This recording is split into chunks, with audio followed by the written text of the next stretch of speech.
Dağlara güneş doğdu, karanlıklar geride kaldı.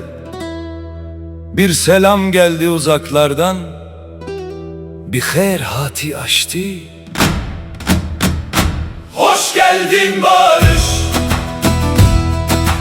Yıllardır ağlayan analar,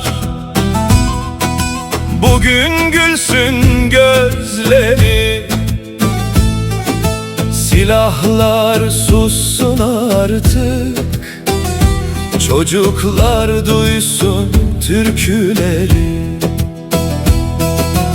Aynı göğün altında aynı güneşe bakarız.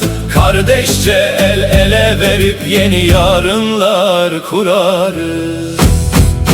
Hoş geldin barış, bir herhati açtı.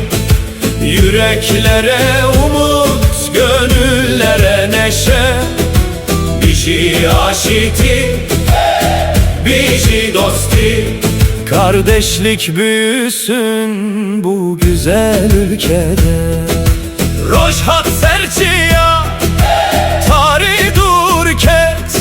Denge şernema denge, aşitiye hat. Dayık negrin, zarok diken. Dilenmeci bu aşitiye dibin yek. Güneş doğdu dağların üstüne, karanlıklar uzaklaştı. Savaşın sesi sustu, barışın sesi geldi. Anneler ağlamasın, çocuklar gülsün. Yüreklerimiz barış için bir olsun. Bir sofrada ekmek bölüşelim. Liser yek sifre, nan par ve bikin.